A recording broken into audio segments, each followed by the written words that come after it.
A 31-year-old Mobile, Alabama woman is behind bars for allegedly hitting her ex-boyfriend with a car. On the 1st of February, Bobby Black used a vehicle to intentionally strike her ex-boyfriend in the 1000 block of Seal Street, near Highway 45, breaking his legs and feet from the collision. The victim reported the matter to the police on the 6th of February. On the 8th of February, Bobby was arrested for attempted murder. She's held at the Mobile jail without bond. The motive of the attack is unclear, as the investigation into the matter continues. 72-year-old Patricia Ricks of Nashville, North Carolina, is behind bars after being accused of fatally beating her 8-year-old granddaughter. And just after 4 p.m. on Tuesday the 7th of February, authorities were alerted about a child who had been brought to the emergency room at Nashville UNC Healthcare. The girl had severe injuries throughout her entire body and head and was deceased upon arrival. Upon further investigation, the Nash County Sheriff's Office said the victim and several other siblings all lived together with Patricia, their legal guardian, in the 5000 block of Dutchman Road. Some of the children were home while the 8-year-old was beaten. One of the children at the home called 911 that day, telling the call center that Patricia was driving the girl to the hospital. The victim's siblings are in the custody of the Department of Social Services. Detectives said the motive in the killing remains unknown, and they expect to learn more details when an autopsy report is completed. Investigators said they did find weapons at the house, but they did not elaborate on what type of weapons or if they were ever used on the children. The victim's identity has not been released at this time. Patricia was transported to the sheriff's office, where she made no statement. Patricia is charged with murder and abuse with serious injury. She is held at the Nash County Detention Center without bond. 19-year-old Samuel Kalinsky of Rolla, Missouri is behind bars and is accused of fatally shooting his father early this week. At 8:51 a.m. on Monday the 6th of February, authorities responded to a 911 call and a report of a shooting at a residence on the 12,000 block of County Road 2220.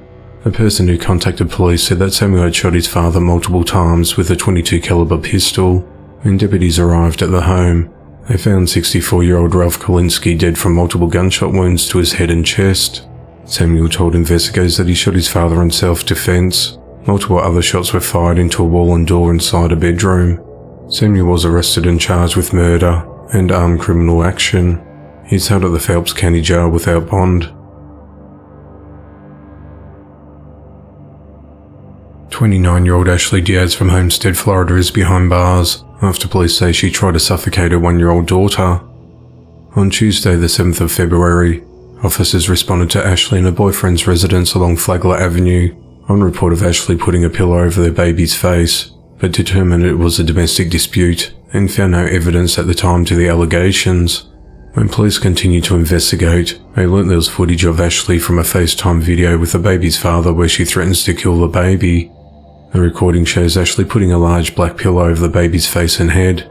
Ashley is seen pressing down on the pillow with enough pressure that the tips of her fingers appear to lose blood flow and turn white. The video also shows the baby when Ashley is doing this, flailing her arms and legs, possibly due to her not being able to breathe. The baby's father said Ashley became enraged when she thought he was with another woman. Ashley's boyfriend told police that she heard a lady in the background while they were on the phone, and then, suspicious he was with another woman, FaceTimed her boyfriend. Ashley demanded her boyfriend show her different areas of the property where he was working to make sure there was no women there, and was screaming at him and telling him if he did not continue to show her the entire area around him, she was going to kill their daughter. Authorities said that Ashley then began to push and kick the baby. Ashley later told investigators that she was just playing with the baby, and they always played that way. Ashley said that she told her boyfriend that she'll kill their daughter just to upset him, but that she would never do anything to harm their child. Ashley was arrested on an attempted murder charge, and she's been held at the Turnford Guilford Night Correctional Centre without bond. Police said the baby is currently in good health.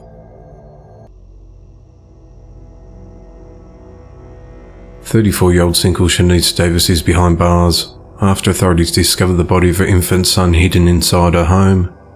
At around 11:30 a.m. on Wednesday the 8th of February, authorities responded to a call at a residence at 107 Franklin Street in Roanoke Rapids, North Carolina, regarding the well-being of a small child.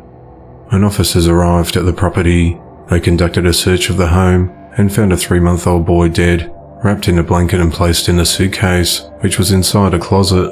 The body had been reportedly left in the suitcase for at least 12 hours. Police Chief Bobby Martin said he's struggling to make sense of it all. "I'm a grandfather. I have a very young granddaughter, and when you respond to something like this, you often question why and how this has happened," he said. According to Roanoke Rapids Police, the cause of death is unknown. Sinkle's been charged with felony concealment of death of a child. Bobby said that the mother knew the child was dead and did not try to call for assistance of the child. He said they have not charged the mother with murder. "We're going on the evidence we have at hand," he said. "Any evidence that will be recovered on the autopsy of the child would help us make further decisions. Eventually the other charges could be filed, such as homicide," he said. Sinkle's been held at the Halifax County Jail on a $15,000 bond. A 47-year-old man is behind bars after allegedly beating his 82-year-old mother to death with a table leg. At 11:43 p.m. on Monday the 6th of February, authorities received a 911 call regarding an unresponsive woman found inside a residence located at 2413 Wade Hampton Boulevard at the Hickory Ridge Apartments in Greenville, South Carolina. When officers arrived, they found a woman identified as Frances Quick dead inside. Investigators identified the victim's son Bobby Quick as a suspect. He had reportedly been living with his mother for about a week before she was found dead. Authorities said that Bobby killed his mother by striking her multiple times with a table leg, sometime between Friday the 3rd of February and Monday the 6th of February. At 5:45 a.m. on the 7th of February, Bobby was tracked down to Asheville, North Carolina, where he was arrested and charged with murder. He was booked into the Buncombe County Detention Center as a fugitive, and is awaiting extradition back to South Carolina. The motive in the fatal beating is unclear, as the investigation into the matter continues. Police have arrested an Elizabethtown, Kentucky woman who's accused of hitting a 2-year-old child multiple times at a grocery store earlier this week. 22-year-old Danielle Bryant was charged with criminal abuse of a child. On the night of Monday the 6th of February, officers received a call to the Kroger at 111 Town Drive on a report of a woman who hit a juvenile inside the store. Police obtained video surveillance of Danielle at the self-checkout line, where the girl had fallen out of her shopping cart. Danielle picked the girl up, who was crying, and hit her with her left hand and started pulling her hair. Another witness told police that Danielle swore at the child before hitting her. She saw Danielle take the child to her car and placed her into a car seat. During this time, the child continued to cry, which caused the mother to open the car door and strike the child with her hand. The witness told police that Danielle hit the child 3 to 5 times. Police interviewed Danielle, who admitted to hitting the child because she was overstimulated by the child's crying. Danielle also told police that she placed the child in the car seat because the child bit her. She said she lost it and confessed to hitting the child. Police said that the child's face was red and swollen on the left side. Danielle was arrested early the following morning. She's held at the Hardin County Jail on a $25,000 bond.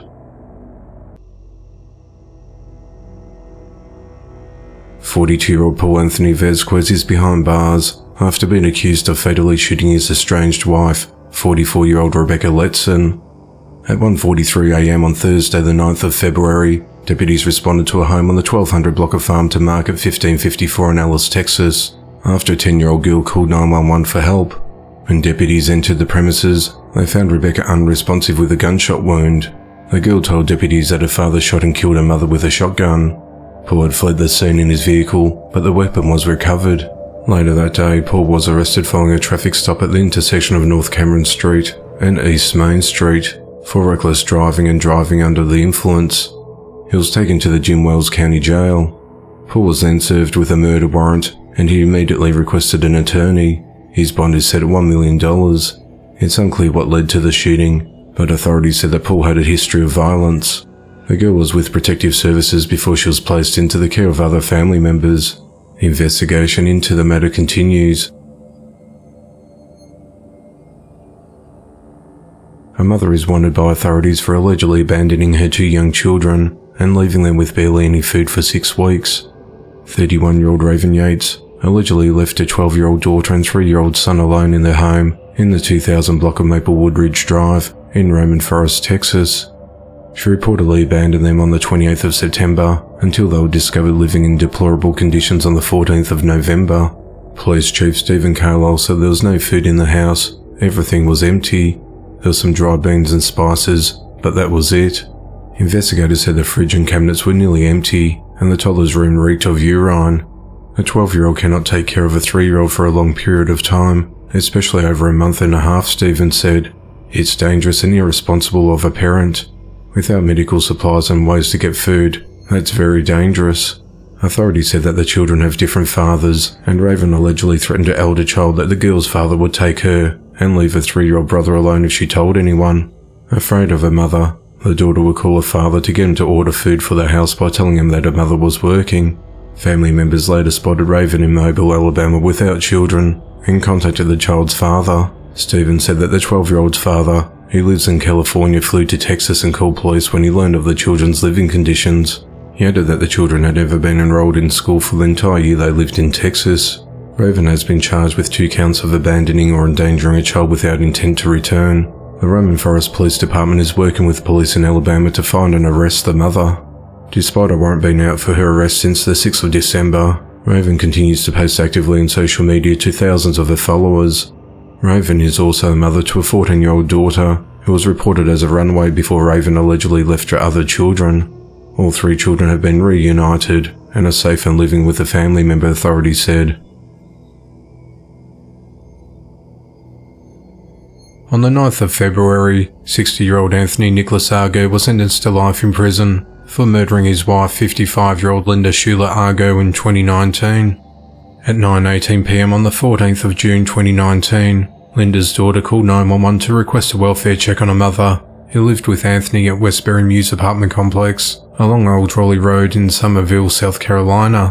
When officers arrived outside the premises, they could see the victim's motionless body propped up against a couch through the window. They forced entry into the home and found Linda had multiple stab wounds and a 19-inch butcher knife embedded in the right side of her neck. An autopsy report revealed the victim suffered at least 14 stab wounds on her arms, chest, stomach and face before the final fatal blow. Anthony was seen by a witness unconscious in the apartment complex driveway, and he was transported to the hospital with a blood alcohol level of 0.156. Linda's blood was found splattered all over Anthony's jean shorts and a pair of flip-flops that he was wearing. Investigators said that in the weeks leading up to Linda's murder, Anthony stopped going to work before eventually quitting, and he often spent his days drinking at home and buying lottery tickets. Text messages revealed that Linda was concerned about Anthony wasting his money on alcohol, and he was not paying the rent. They were eventually evicted, and Linda was planning to leave Anthony and move in with her daughter the day after the fatal stabbing. Linda's car was filled with her belongings parked outside the apartment complex where she was killed. A neighbour reportedly heard the couple arguing, and Linda was allegedly the victim of domestic abuse.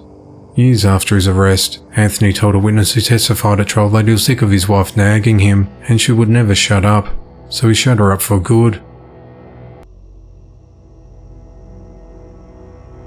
45-year-old Aaron Bruce Halley is behind bars after allegedly stealing an SUV in Coos Bay, Oregon, and speeding away from police. At 6:31 a.m. on the 6th of February, authorities responded to an alarm call at the Green Bay area Chrysler Jeep Dodge Ram dealership at 1400 Ocean Boulevard Northwest. When officers arrived at the scene, they found Aaron inside the business attempting to steal a vehicle. Moments later, they saw him in a white 2022 Jeep Grand Wagoneer reversing through the closed bay doors. CCTV cameras captured the Jeep smashing through the door and driving away with a large piece of wood from the door still attached to the front of the car. Officers initiated a chase, but later discontinued the pursuit due to public safety concerns. At around 6 p.m. that evening, a citizen had sent a press release of the theft on Facebook, spotted the stolen vehicle in the parking lot of Walmart in Newport, Oregon, roughly 100 miles away. Authorities responded to the scene and located the stolen vehicle as well as Aaron. Aaron was arrested and charged with burglary, criminal mischief, unauthorized use of a motor vehicle, attempted to elude in a vehicle, and reckless driving. He was transported to the Coos County Jail where he remains held. A 26-year-old woman is behind bars after allegedly shooting another woman in the chest in Sapulpa, Oklahoma. At 5:44 p.m. on Sunday the 5th of February, authorities responded to the 1400 block of East Hill Avenue in the Bridge Creek apartment complex on a report a person had been shot. When officers arrived, they located a female victim with a gunshot wound to her upper chest. The victim was able to speak to officers to tell them what happened. After speaking with the victim and witnesses on scene, officers identified the suspect as Morgan Rourke. He was determined that the victim and Morgan had been in an argument when Morgan produced a handgun and shot the victim. Morgan was arrested at the scene for shooting with intent to kill and was later booked into the Creek County Jail. The victim, whose name remains anonymous, was admitted to hospital with non-life-threatening injuries. Police in Taylor, Michigan are investigating murder-suicide after a 21-year-old man and his 23-year-old girlfriend were found dead on Monday night. At just after 8 p.m. on the 6th of February, authorities responded to a home at 22038 Wick Road to complete a welfare check. When officers arrived at the residence, they were met by the homeowner. Once inside, they found 2 bodies with gunshot wounds. Taylor Police Chief John Blair said it was a terrible scene inside. Unfortunately, there were 2 deceased on the floor directly inside the door, and that began our investigation, he said. The man was identified as Nate Jackson, and his girlfriend as Amber Bradshaw. Amber's sister, Shauna Killian, said that Amber wanted to break up with Nate after a year of dating. She was going over there to break up with him, and I believe that she asked everyone to leave the home, and it sounded like it was quite the argument, she said. The big argument inside of Nate's house then turned to gunshots with an AR-style rifle. That's not typical of these domestic situations, John said. Nate panicked and then called his father to admit to the shooting. He said he harmed his girlfriend, and there was no reason for him to be alive, and then heard what was believed to be a gunshot, John said. Nate's father called the police, and the Taylor Police Department eventually went to the house for the search. Although the police said that Nate doesn't have a criminal record, Shauna said the family was a little skeptical of him. He didn't feel right to me whatsoever, and I didn't feel comfortable having him in my home, she said. Amber was a mother to a 5-year-old boy who was elsewhere at the time. 34-year-old Tamika Triplett is behind bars after she allegedly showed up to school to fight her son and chase kids with a knife. On Thursday the 9th of February, police were called to the Booker T. Washington High School in South Memphis, Tennessee, after Tamika allegedly parked in the school's lot and ran towards students with a knife. A school official then pepper sprayed Tamika and her son to stop them from fighting. Tamika was arrested and charged with carrying a weapon on a school property and tampering with evidence. She's held at the Shelby County Jail on a $50,000 bond. Her son received a juvenile summons and is now in his aunt's custody. A man is behind bars after allegedly fatally shooting another man in Amory, Mississippi Tuesday evening. At around 6:30 p.m. on the 7th of February, authorities responded to the intersection of J Avenue and 111th Street on reports of shots fired. When officers arrived, they found a man with gunshot wounds, with no suspect in sight. Medics transported him to the local hospital, where he was pronounced dead on arrival at 6:51 p.m. The Monroe County coroner identified the victim as 34-year-old Dennis Izell. Investigators received multiple tips from witnesses and identified 40-year-old Jermaine McIntosh as the suspect.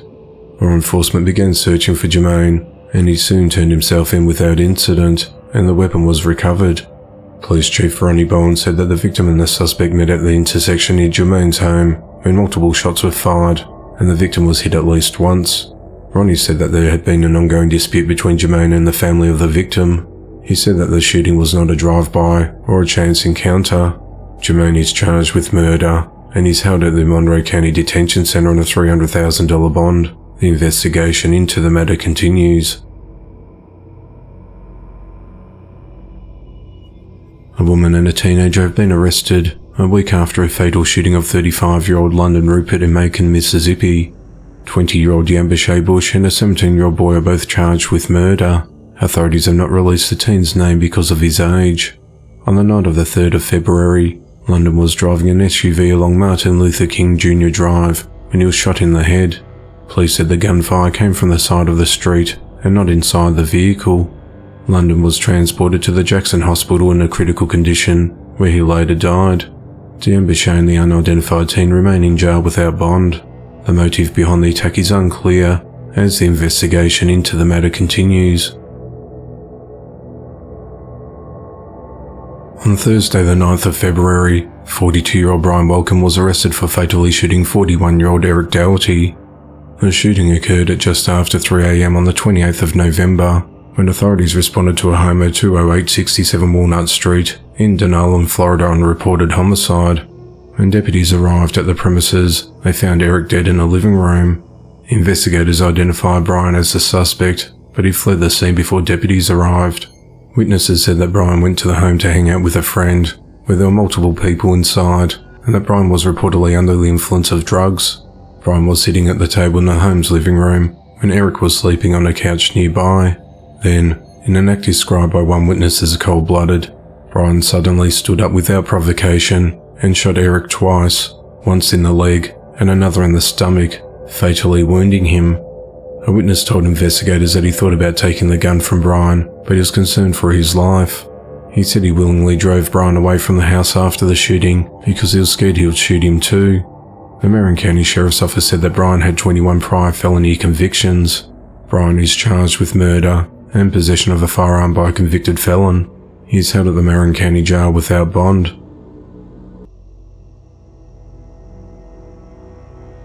A man was killed in Macon, Georgia over the weekend when multiple bullets pierced his home. At 5:47 a.m. on Saturday the 11th of February, Bibb County deputies responded to a residence in the 2400 block of Monroe Avenue to complete a welfare check after receiving a report of shots fired. They noticed bullet damage to the exterior of the home and entered the residence to check on anyone inside. Inside, deputies found 39-year-old Jimmy Lee Bradbury Jr. unresponsive from multiple gunshot wounds, and he was later pronounced dead at the scene by the county coroner. Investigators are working to determine what led to the shooting. Anyone with information in the case is urged to contact Crime Stoppers. A Florida man is behind bars for allegedly assaulting a couple before killing a female hotel worker in Paducah, Kentucky over the weekend. 55-year-old Robert Pennell is charged with murder, assault, wanton endangerment, disorderly conduct, menacing, and resisting arrest. At 9:48 a.m. on Saturday the 11th of February, authorities responded to the Best Western Hotel at 2960 Husband Road, near Exit 11 on report of an active shooter. When officers arrived, they located Robert, who was identified as a suspect outside of the hotel, and detained him in the parking lot. Deputies began searching the hotel and located a female employee on the first floor, with multiple gunshot wounds to her head and body. Detectives learnt through the investigation that Robert reportedly assaulted a couple in the parking lot after they couldn't give him a cigarette lighter. He then entered the hotel with a handgun and walked down the hallway and opened fire indiscriminately, critically injuring the employee. Several other people were nearby when shots were fired, but no one else was struck by gunfire. Police recovered the handgun, which Robert threw inside the lobby of the hotel after the shooting. The shooting victim, whose name remains anonymous, was transported to hospital but died around 4 p.m. Her doctors deemed her injuries too severe for organ donation. Robert's from Palm Coast, Florida, and was staying at the hotel at the time of the shooting. It's unclear what Robert was doing in Paducah or the motive behind his actions. Robert's been held in the McCracken County Jail on a combined bond of $2.5 million. The investigation into the matter continues. Authorities are investigating a murder-suicide at an apartment complex in Tuscaloosa, Alabama over the weekend. At 2:15 a.m. on Sunday the 12th of February, police responded to the Winding Creek Apartments along 6802 Old Greensboro Road on report of a domestic disturbance. Authorities said that several people witnessed a married couple engaged in some type of domestic altercation, both inside and outside of their apartment. When officers entered the scene, they found the couple inside their apartment dead from gunshot wounds. During the investigation, it was determined that the husband fatally shot his wife before killing himself. The couples identified as 24-year-old Devon Walker and 24-year-old Bernice Walker. According to their Facebook page, they married in April of 2021. The Tuscaloosa police said that this is a tragic example of domestic violence. We ask for the privacy of the victim's family at this time. 25-year-old Marquez Charles Wright Jr. is behind bars and is accused of fatally shooting 14-year-old Jacob Ross inside a McDonald's restaurant in Sumter, South Carolina over the weekend. At around 3:45 p.m. on Sunday the 12th of February, authorities responded to reports of a disturbance inside the fast food store at 101 North Lafayette Drive. Marquez allegedly got into an altercation with two McDonald's staff A family member who was there to pick up another man from work tried to break up the fight, and Marquez reportedly pulled out a gun and started shooting before running away. Jacob, another family member who was present, was shot and died at the scene. No one else suffered any injuries. Police later tracked Marquez down and he was arrested without incident. He's held at the Sumter County Jail, and he's been charged with murder, 2 counts of attempted murder, possession of a weapon during a violent crime, and unlawful carrying of a pistol.